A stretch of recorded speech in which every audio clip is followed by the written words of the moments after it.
Okay, back again. This is number eight in our series. So this time we're doing Stefan's team, Walker Texas Ranger. So yeah, Stefan had another interesting draft. I think I already pointed out in my thoughts. I'm just like, you made a mistake here. So we'll kind of dig into it. Oh, I had a funny little surprise at the end of this video that maybe you'll enjoy. I don't know. We'll see. I think it's funny. But 29th nomination, $29, Breece Hall. So, I like Breece Hall. I liked him a lot last year. He was terrific for Justin until he, of course, blew out his knee in week 7. And now they've brought in Dalvin Cook, and they paid him quite a bit of money. I want to say at least $9 million guaranteed. Hall's really good when he's healthy, as you could see last year when he was playing. Through 6 weeks, I want to say he was a top 10 running back. I'd have to dig back and remember, to be honest with you. But he was very good. He was getting fed pretty well. I think that he's going to now share, unfortunately, with Dalvin Cook, the backfield. So I think they're also going to bring him along slowly, so you can't really rely on him early in the season because it usually takes a year plus to recover from a ACL. The only guy under a year that I know of is Adrian Peterson in like 8 months.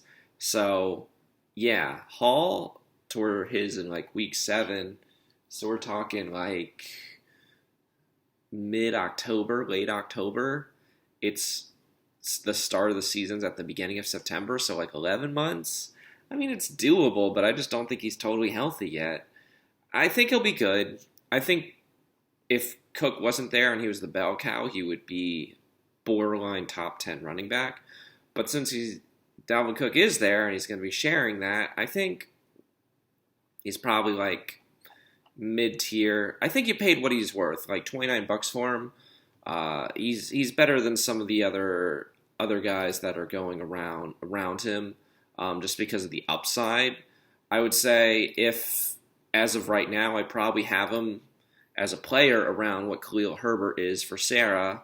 Now, obviously, Sarah paid 15, he paid 29, but his upside's immense. His upside is a top 10 running back. It's just a matter of, is he healthy? Is Dalvin Cook healthy the whole time? Are they sharing the backfield? Is he the guy?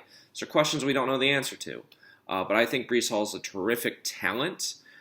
He's just gotta, is he healthy? I don't know. So we're gonna find out. But I don't mind paying $29 to kind of find out. Honestly, that's what Jonathan Taylor ought to be right now. So yeah. Then at number 32, $45, Travis Etienne. So I talked about this before. I like Etienne. I like the Jacksonville offense as a whole.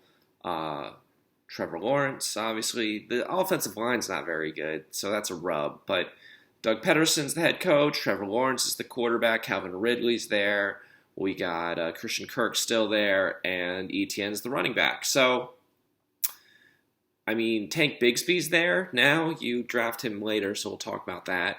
But, yeah, I think Etienne, I don't know if he'll get as much work as he got last year because Pederson does like his timeshares. He did that even with Jay Ajayi when they went to the Super Bowl with the Eagles. So I don't know if he'll get as much work. I think around ballpark, maybe like 225 carries, around 1,000 yards rushing, and then 300 yards receiving, maybe like 8 touchdowns. Either way, that's fringe top 10 running back, basically top 15 running back. You paid 45, so you paid at cost, but really good player, has the opportunity to be more if he gets the work. So I don't mind it. I like him a lot as an upside play. So 2 big upside plays to start. We got Hall coming off an injury and Etienne with someone pushing him for more touches. But good upside plays. Then 3 nominations later for $75, we went real big on Tony Pollard. We really believe in Pollard. So Pollard is at the top of the Dallas depth chart. We we like Tony Pollard. He's a very good player. I think he's been better than Ezekiel Elliott for a while, at least 2 years, maybe even three.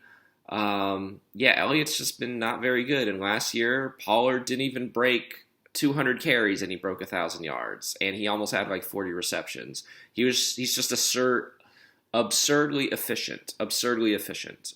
So what is it like? Yeah, third in yards per carry over 5, first in yards after contact 2.5, elite offensive line. You're buying the upside. You're paying for him at cost, maybe even a slight overpay. I think he's a top 10 back. He might even be top 5. He's got a shot at being number 1 just based off of everything that I just mentioned. I think his efficiency will go down a little bit, but that comes with the territory of getting so many touches.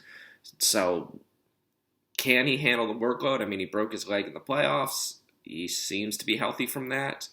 He doesn't really have, like I talked about Deuce Vaughn in Charlie's video, but really good player. Really efficient player. Can he handle the workload? I mean, I think so. He's going to be the guy now. Ezekiel Elliott's gone, finally. The offensive line is terrific. So 250 carries, 1,200 yards, probably another 400 receiving, maybe 500. Those are roughly McCaffrey numbers. You're in the ballpark. So really, really good player.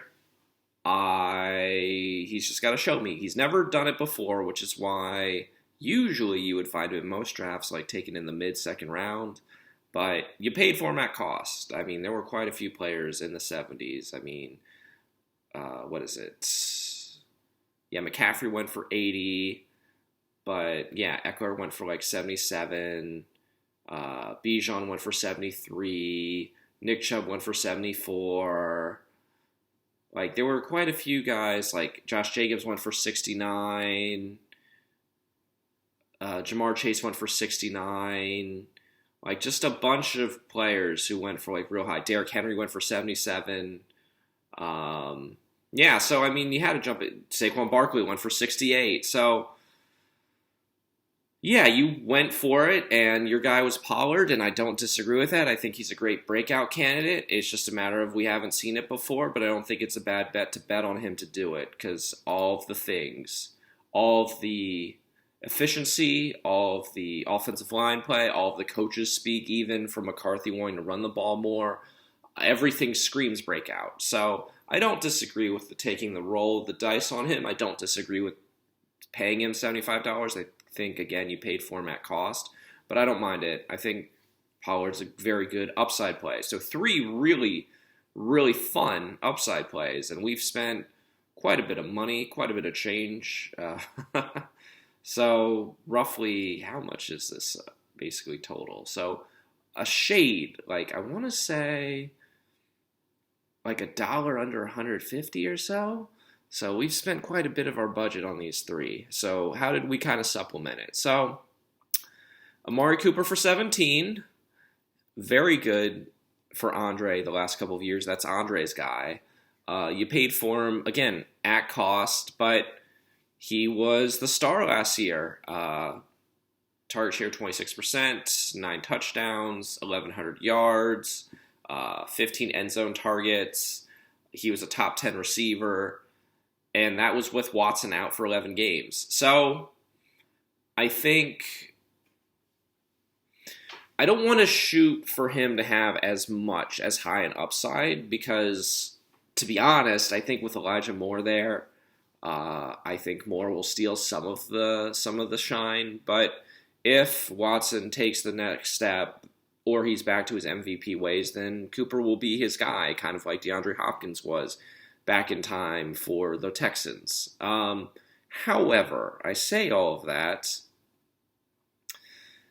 I don't know what Watson will be. I think he'll just be decent, if I'm being honest. So I think we might take a slight step back in that case, maybe at under 1,000 yards, maybe like 6, 7 touchdowns.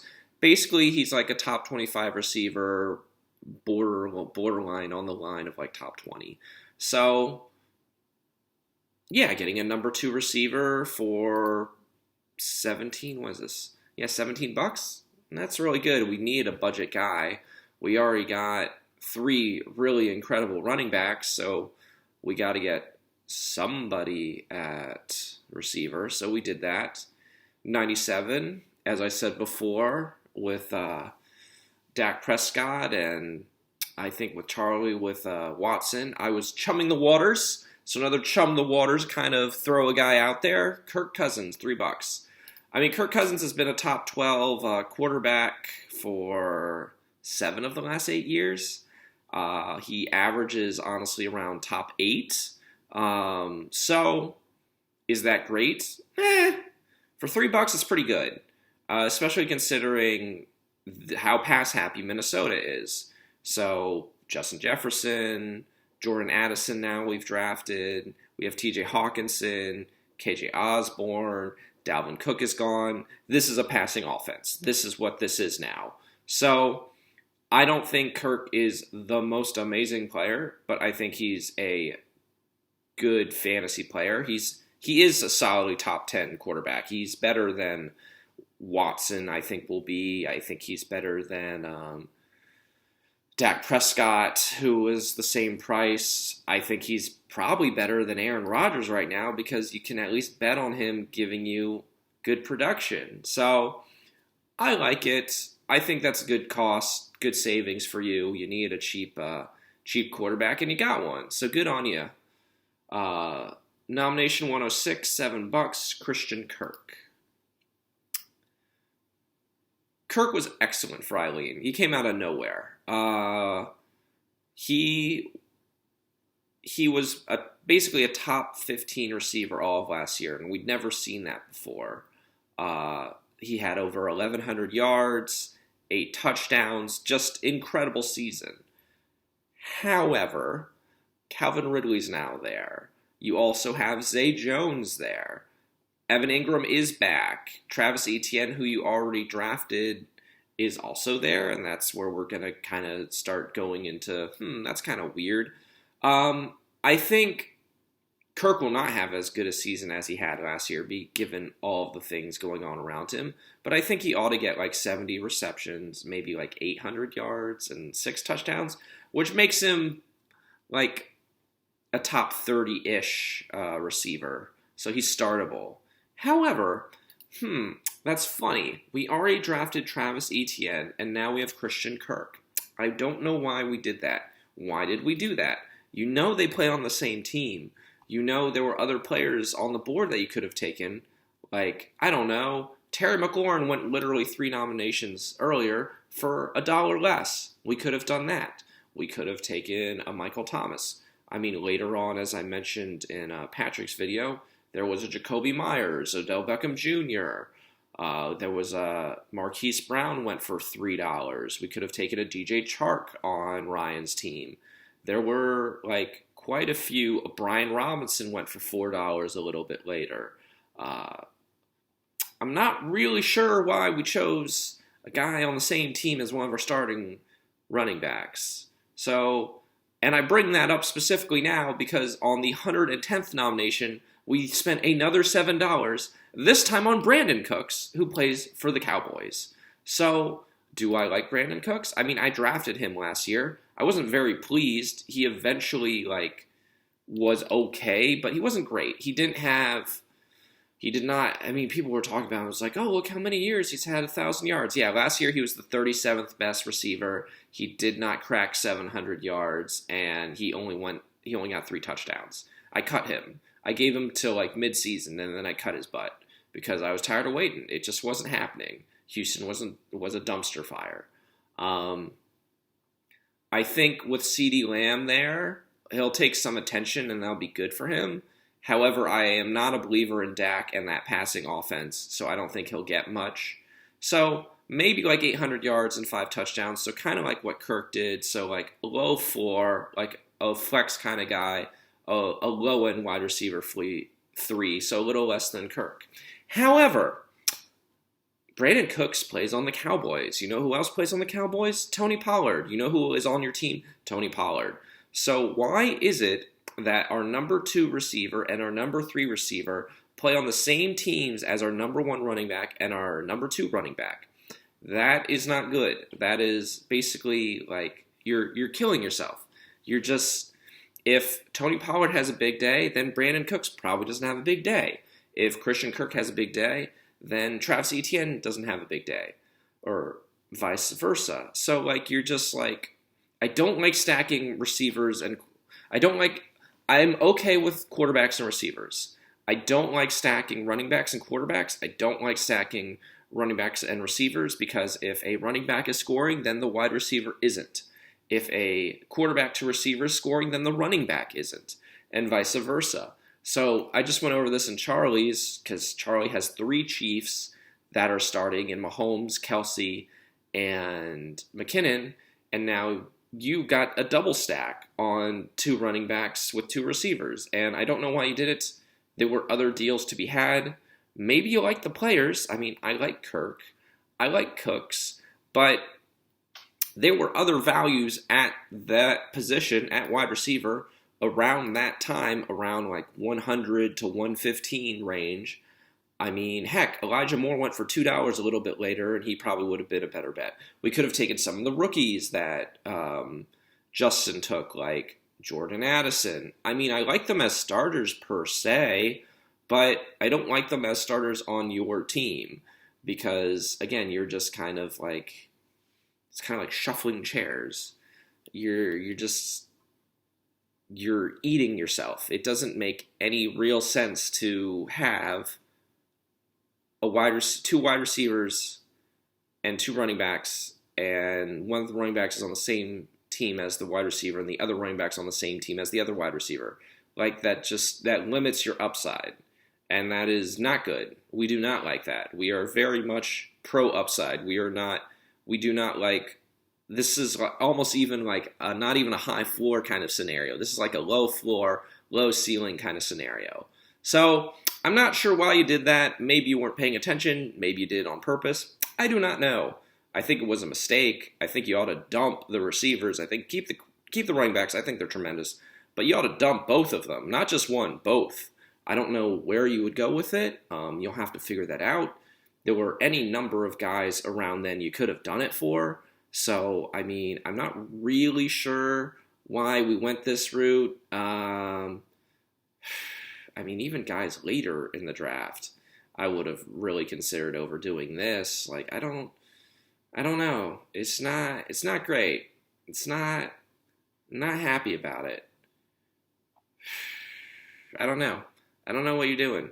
So, hell, Brandon Ayuk went for 12. That's not bad. Let's see. Let's look at, I think,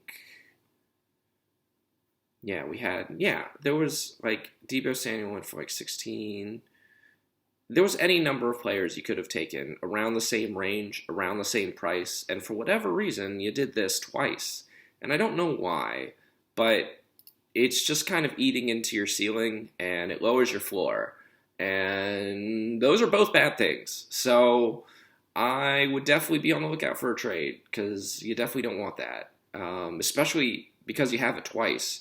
I mean, hell, now if Dallas has a bad game or Jacksonville has a bad game, you're also sunk. So that's even worse. Not good. Very bad. Don't like that. I don't know why you did it. I don't know what was going through your head when you did it. So, not good. 120 nomination, $4, Juju.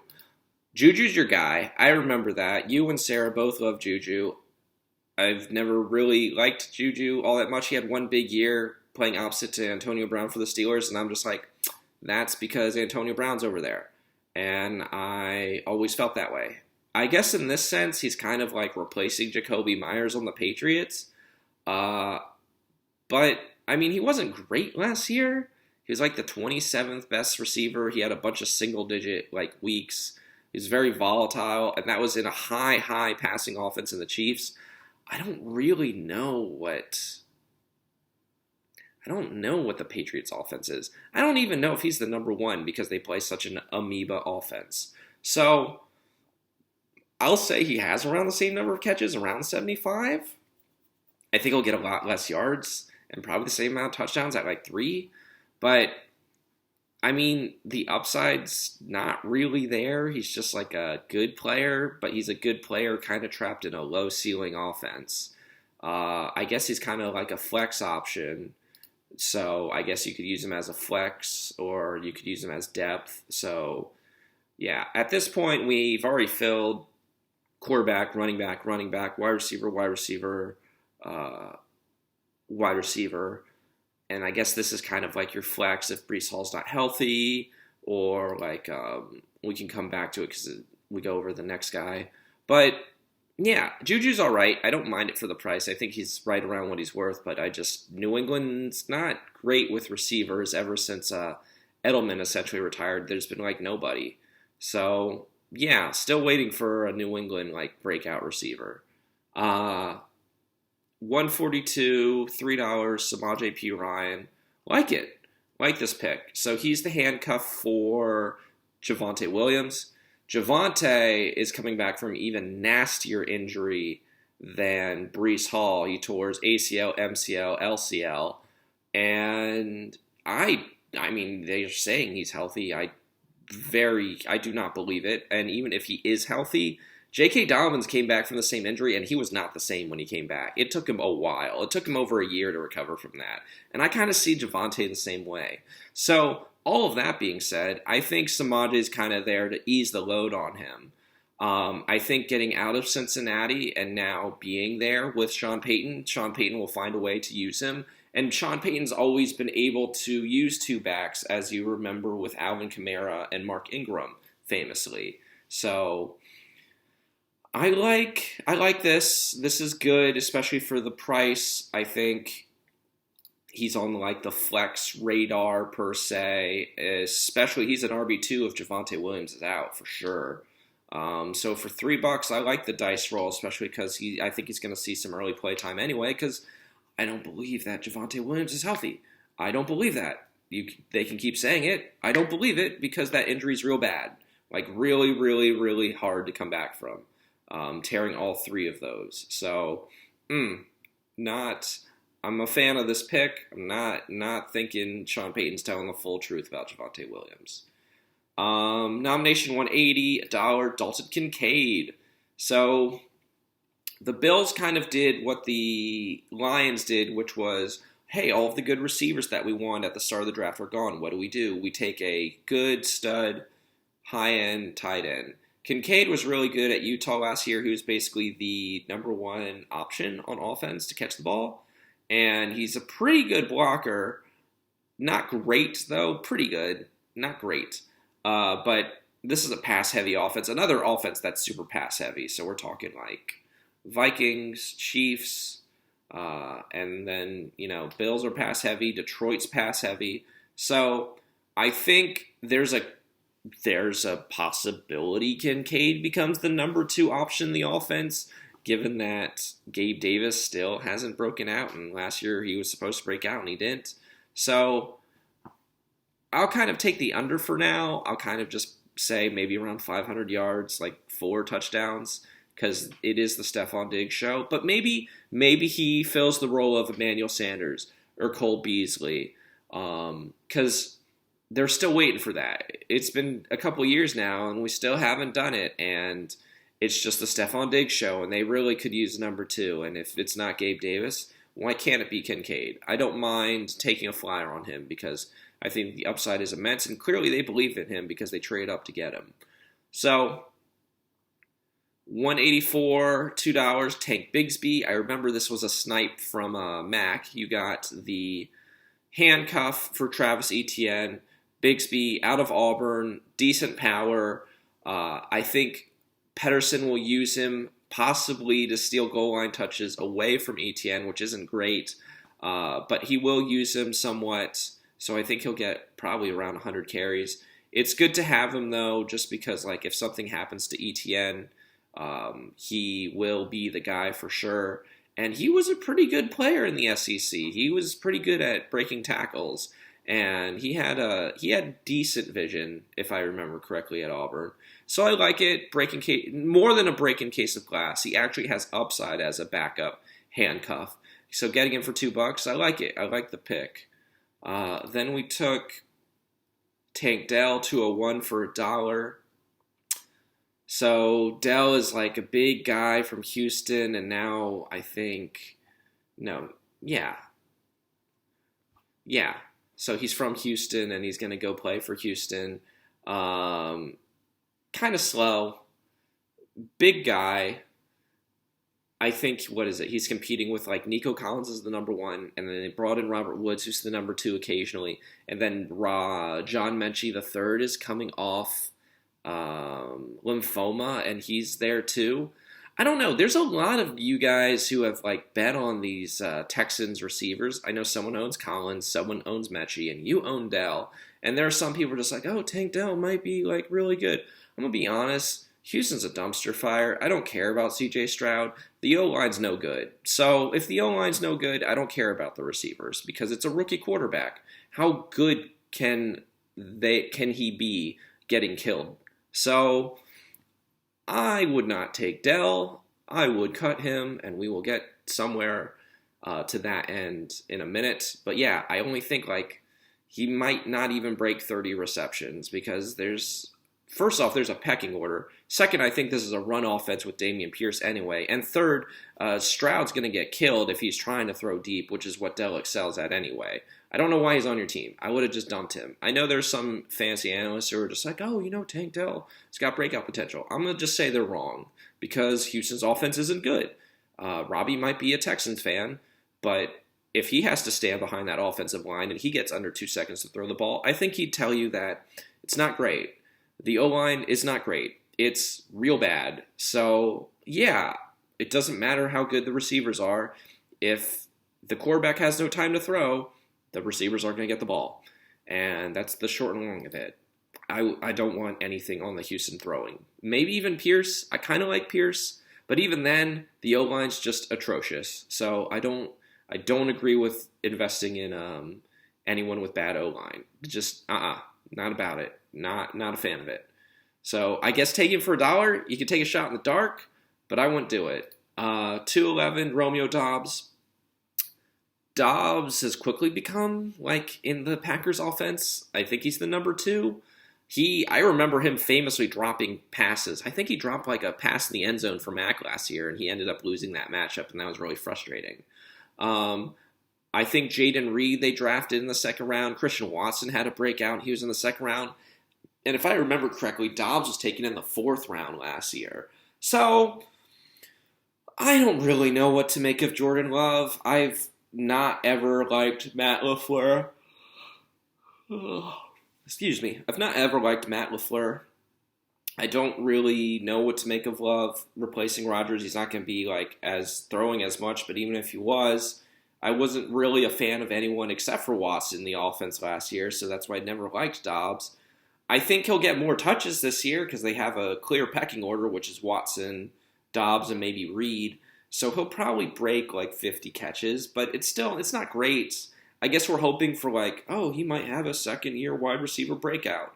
But like, it's really super rare for a wide receiver after the second round to really show out kind of like that, and they usually show out immediately. Case in point, 5th round pick was Amon-Ra St. Brown. He showed out in the last 10 weeks for Detroit.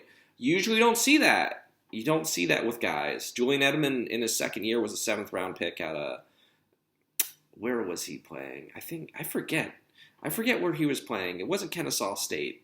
But anyway, the point is he was a quarterback. They converted him to wide receiver. Second year round, he shows out. So maybe Doubs does, but I feel like this is more of a rushing offense. I definitely feel like that because I picked up Aaron Jones because of that. So all of that is to say, what do I feel about the team?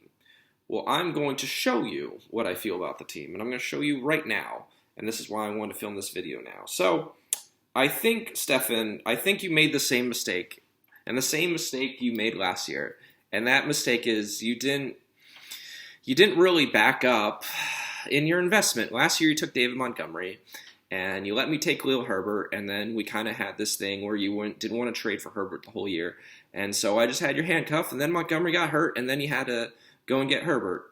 So I'm literally, right now, it is 10:46 at night on August 30th, 2023. I'm going on the fantasy app right now. I'm taking a look at the free agents, and you know what I'm going to do? I'm going to take Tony Pollard's handcuff because I don't believe it's Deuce Vaughn. I've watched the preseason. I've seen the depth charts. I have a bunch of players on my bench who aren't worth anything. So you did not do it. I gave you plenty of time to do it. I've been waiting. It is Wednesday. You haven't done it. So I'm going to show you a draft video. You're going to watch this and be like, I should have done that. And this is kind of like where it goes. I'm going to pick up someone named, you might not even know him. His name is Rico Dowdle. Who is Rico Dowdle? Well, he was a 6th-round pick in 2020. He used to play for the University of South Carolina. But more importantly, the reason why the Cowboys were so comfortable letting Ezekiel Elliott go isn't just because Tony Pollard is really efficient. As Jerry Jones said in his end-of-the-year press conference, I feel really comfortable having Tony Pollard because we will get Rico Dowdle, who's coming back from injury next year, and hopefully he's on the team. Well, he is on the team. He beat out Malik Davis. He has been playing more than Deuce Vaughn, and he is now the backup. And so if you told me that Tony Pollard, coming off a broken leg, is going to have more carries and catches in a season than he's ever had as a workhorse back in a Mike McCarthy offense, which, by the way, this offense that I could not stand because we constantly, Jamal Williams has to start over Aaron Jones. And then Aaron Jones takes the freaking starting job, and I still got to deal with Jamal Williams hoarding goal line touches. Well, funny enough, what goes around comes around. So you might be suffering from that. And all of that is to say, I'm going to pick up Rico Dowdle right now. And he's going to be on my bench because I think you ought to invest. I'll drop Fournette because I don't think he's talking to anyone. I think you always ought to back up your investment, especially if you're going to invest that much. It would be one thing if it's like I picked Aaron Jones for $49 and I couldn't get A.J. Dillon because he was too expensive for me late in the draft. I picked up Jonathan Taylor for like $59 and now I have to deal with Deion Jackson and freaking Zach Moss is on Andre's team and he broke his arm, so I don't know what's going on with that. And some dude named Evan Hall, who people like in the preseason, but we don't care about that. Dowdle was free. He was free this entire time. He was sitting on free agency, and you did not get the handcuff because you decided that you want to keep Tank Dell, who's like the number 4 receiver on the Texans. No, I am sorry. We are not doing that. We do not support that. We do not believe in that here. If you're going to spend that kind of money on a running back, do the research. Make sure you protect your investment. Also, if you're going to spend that kind of money on a running back, don't take receivers on the same team. There were plenty of other people who were on different teams for the same amount of money in the same amount of range. There's no reason for you to do that. You ought to know better. Come on. We go over this every year. So gosh, we had to do this with Deontay Johnson like just 2 years ago. So, yeah, we just you gotta clean up the team. I like the team. I do. I think there's some good things about it. I don't think it's great. I'm not going to give you a B. I'm probably going to give you around like a C plus per se. But I think the team's good. I think there's some potential. I think you filled holes. I think Travis Etienne and Tony Pollard I really, really like. I really like getting Amari Cooper. I think he's a stud. But what we doing? Like, what are we doing? Like, really, we got to pick Christian Kirk and we got to pick Brandon Cooks. We couldn't get anybody else on any other team. Not Mike Williams, not Terry McLaurin, not freaking Mike Evans. We don't even have to get the star guys. You could get, like, Drake London. Come on. You didn't even get the backup for freaking Tony Pollard. You spent $75 on him, and you left him on free agency this whole time. What are you doing? Come on, Stefan. You got to pay attention. So, I don't know, man. You went to the finals 2 years ago. That's good for you. But, it's a competition. You gotta pay attention. You gotta try and manage your team and get them there. And You ain't going to get them there with fourth string wide receivers. You ain't going to get them there with like wide receivers playing on the same team as your running back. I'm sorry. That sounds real harsh, and me doing that to you on a video might be real harsh, but that's the only way you're going to learn, apparently, so that's just how it's going to be. You want Donald, you let me know. If something happens to Pollard, I told you so. So now you know.